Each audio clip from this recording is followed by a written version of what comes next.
Hello! Magandang araw po sa inyo. Dito po malamig na araw. Meron po akong physical examination, medical physical exam. Today is January 17, Wednesday. Bukas po uuwi na si Isabel. Galing sa bakasyon niya sa Pilipinas, kaya susunduin ko rin siya bukas. I'm not looking forward to physical exam kasi anyway, it has to be done yearly po. Nagpupunta ako for my physical exam. Wala naman pong bayad yon, so why not avail of it, diba? Nasabi ko nga noon na thyroid cancer diagnosis nakuha sa aking physical examination. So I'll see you probably pag nag-video ako doon sa sundo kay Isabel. Have a good day! Hello, magandang umaga sa inyong lahat. Kamusta na po kayo? Dito po sa Toronto napakalamig, pero hindi po kasing lamig siguro ng sa Saskatchewan at saka sa Alberta. Dito minus 16 lang yung wind chill alert. Yung wind chill alert po, yun yung temperature na ayan, nag-weather girl naman ako. Meron pong yung tinatawag na temperature lang. Kunwari ngayon is minus 12 yata or minus 8. Pero ang wind chill ay minus 16. Yun yung pinakalamig na sama-sama ng mga factors doon. So may mga wind chill temperatures din. So nakaraos naman po yung aking physical. May sinabi lang yung doktor tungkol doon sa cholesterol level na alam ko na yun dati years ago pa, na pinagbabago niya yung aking yung diet ko. So, dun po sa mga dairy products, kung mapapansin nyo, meron dong MF, parang something to do with fat.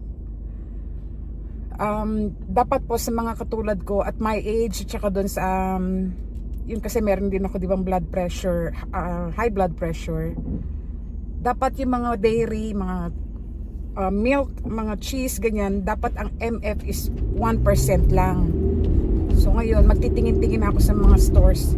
Kasi 2% yung milk ko eh.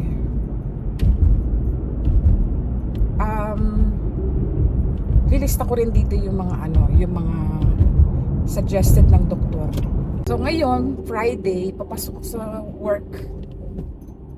As I've said, malamig, minus 16 ang wind chill. Pero okay na rin dahil yun nga, sa ibang mga provinces talagang minus 50. Sa Alberta ba o sa Saskatchewan? Saskatchewan daw, pareho. So, alam niyo po ba si Mary Rose at saka si Arnel nasa Yukon? Nasa bucket list ko yun eh. Gagawin ko yun eh bago alam niyo na. Gusto kong makakita ng Aurora Borealis. Nagpadala siya ng pictures, ang ganda. Pero minsan yan merong nag-post dati sa vlog nila na ang ganda, talagang naglalaro yung mga lights. Pero itong Borealis na pinadala nila parang steady lang siya na green.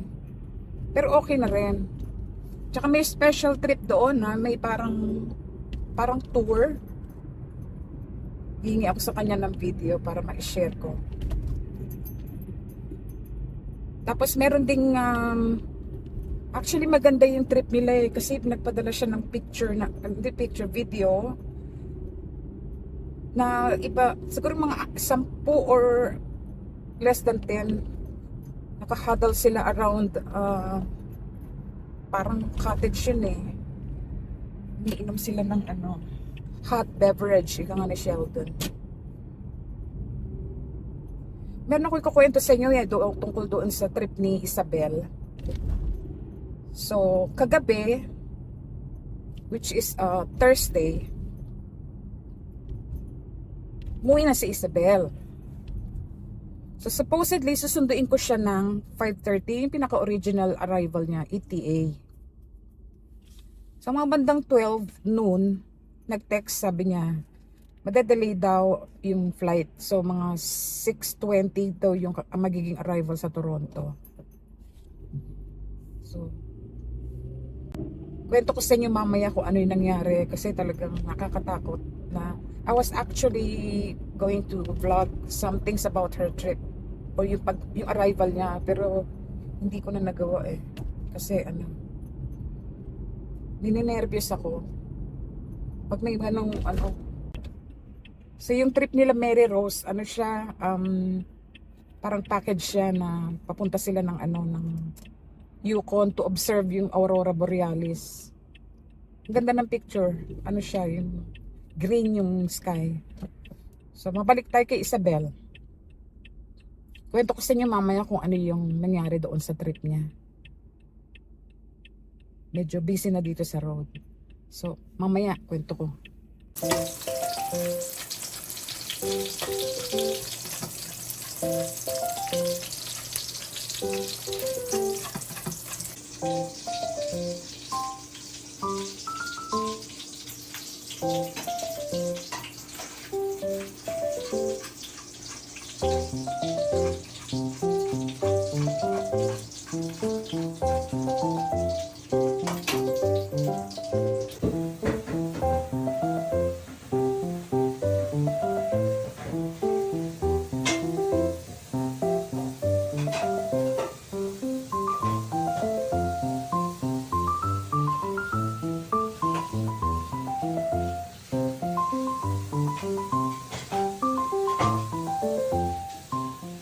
Hello, magandang araw po sa inyong lahat.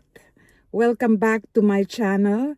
Sa mga dumaan po sa channel, kung hindi pa po kayo nagsasubscribe, paki-subscribe lang po. At as I've said, marami po kayo mapupulot na kung ano-ano sa mga videos ko. Saturday po ngayon. It's very very cold. I think it's 2:16 PM. Magbablog sana ako noong dumating si Isabel noong Thursday. Dumating siya ng Thursday from the Philippines, galing sa kanyang bakasyon. Hindi na po ako nakapag-vlog kasi nagkaroon po ng konting scare doon sa eroplanong sinakyan niya. Kasi supposedly uuwi siya ng bandang 5:30 PM ng Thursday. May notes kasi ko, alam niyo naman ako malilimutan sa mga notes, mga details. Sa mga bandang 12:35, sabi niya sa akin sa text, madedelay daw ang arrival niya. Kasi, ang haba-haba daw ng pila sa customs sa may JFK. So yun, medyo, instead of 5:30, magiging 6:20 daw PM.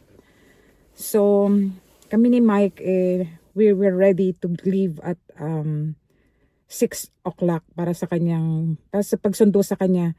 Kasi ayokong pumunta ng maaga. Kasi syempre dadaan pa siya sa customs, dadaan pa sa bagahe, sa carousel.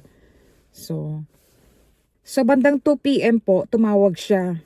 Sabi, ida-divert back daw sa JFK yung eroplano nila. So yun ang sinabi niya, ida-divert back sa JFK. Talagang kumakabog na yung dibdib ko. Sabi ko, anong sinabi? Pinababa. So nung bumalik yung aeroplano, naghintay sila doon sa bago sila i-deplane kasi inaayos pa daw yung connecting parang path pabalik doon sa airport. Wala naman daw sinabi.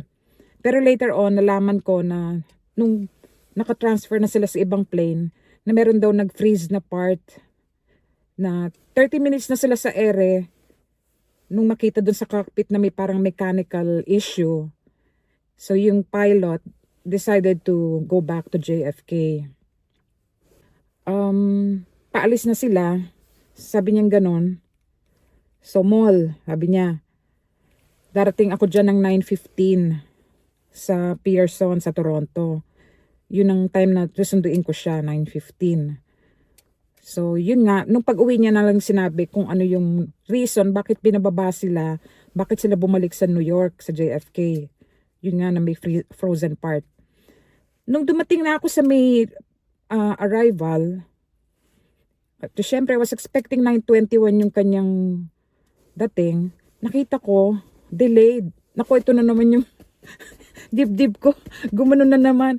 Dapat magbablog ako. Dapat i-video ko yung mga kaganapan doon sa airport, yung sa kanyang pagdating. Nakita ko delayed. Sabi ko, pinanghinaan na naman ako ng loob until nung nakita ko nga na landed na siya, mga bandang 10:04 yata yun na nakita ko doon sa screen landed. Doon lang ako nakahinga. Doon ko lang siya nakuna ng video na bumabalik. Kasi nga I was hoping na i-document ko yung pagdating niya ni Isabel. Awan naman po ng Diyos, she was able to land safely at yun nga nakabalik na with her pasalubong. Mabanggit ko lang po yung fear of flying ko. Kaya po, nung nakuha ko yung citizenship ko, yung Canadian passport ko, sabi ko sa sarili ko, kasi di ba natandaan nyo, kinuwento ko sa inyo na na-refuse ako ng tourist visa sa US. Tinaga ko sa bill ko na pag nakakuha ko ng Canadian passport, pupunta ako ng US. Pumunta ako ng US ng New York noong 2002 yata, 2003, something. Pero nagbus ako. Nagbus pa rin, hindi pa rin nag-aeroplano. Para lang masabi ko na nakapunta ako ng US. Pero that was the only time that I went to the United States. Hindi na ako nag-aspire pa na bumalik kasi kumbaga maraming ma-explore dito sa Canada na kailangan ko pang explore bago ako pumunta ng ibang bansa. So yun po yung kwento ng flight scare ni Isabel. Although matapang na bata kasi hindi siya, sabi ko, anong nararamdaman mo nung bumabalik kayo 30 minutes kayo sa ere na in-announce na babalik? Wala naman daw, everybody was calm, sabi niya ganon. So nung naghihintay kayo sa plane na ma-deplane kayo, anong nangyayari? Sabi niya, wala, kalma lang lahat. Sabi ko, kasi ako habang naghihintay ako there was a time kasi nung bumalik ako ng Pilipinas recently, bago kami umalis, naka 2 hours kaming paghihintay doon sa tarmac ba yun? Kasi parang nagkaroon ng mga traffic yung doon sa may landing strip. Bali, 2 oras kami naghihintay bago yung turn namin na lumipad. Kasi yung sinakyan namin Philippine Airlines. So, diretso Manila to Toronto na yon. Pero bago kami lumipad, naghintay kami ng turn namin doon sa tarmac na makaalis. So, yun po yung kwento ng pagbalik ni Isabel. Maraming mga pulburon. Kinunan ko pero hindi ko na ipapakita sa inyo. Baka mainggit kayo. By the way, yung naikwento kong pahapyaw na medical exam, yung annual physical exam, in-offer ng doktor ko yung anti-tetanus kasi 10 years ago pa raw yung huli ko. 10 years pa raw yung huli kong anti-tetanus. So sige, nag-shot dito. Hanggang ngayon, ang sakit-sakit pa rin. 17, Jan 17. Wednesday yata yun. Hanggang ngayon para pa rin akong binugbog. Kaya nung Thursday, talagang nung parang may lagnat ako, nakahiga lang ako almost the whole day.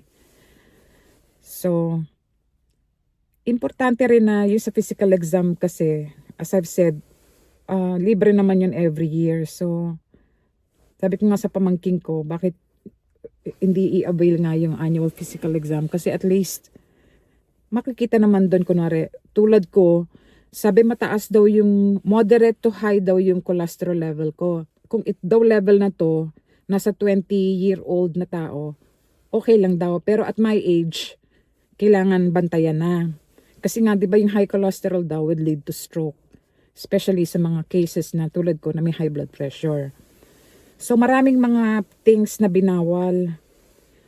So, babanggitin ko, I think nabanggit ko na yan doon sa aking previous na nag-video ako. So, somehow, ipopost ko din yung mga pwedeng kainin at saka somehow yung mga bagay na hindi na pwedeng kainin or imo-moderate.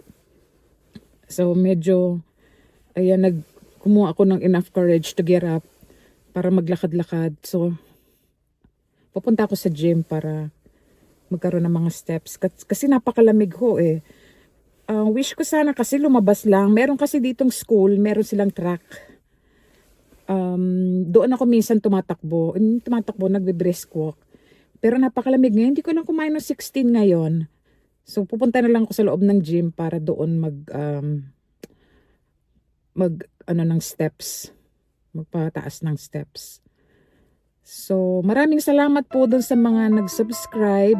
I appreciate po yung inyong pag-iiwan ng comments doon sa comment section na natutuwa ako kasi kung saan-saan lugar. Tsaka yung may mga experiences na katulad ko rin na yun nga mga matatagal naghintay ng interview, yung mga hindi na na-interview. One of these days po, i-shout out ko yung mga pangalan ng mga subscribers na nakikipag-communicate, nakikipag-interact. So maraming salamat po sa panonood at magandang araw po sa inyong lahat. Thank you!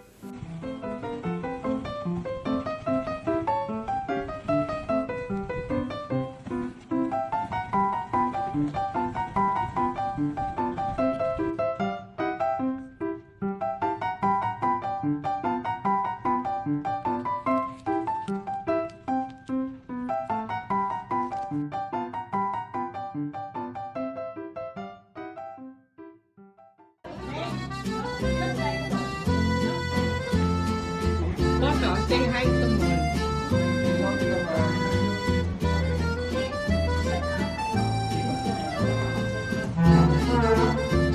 Tungan mo, like ko eh. Marami pa yan, may chicken pa yan. Chicken na malala. Eh, yung ano mo eh, yung pinigman namin yung taste. Hindi.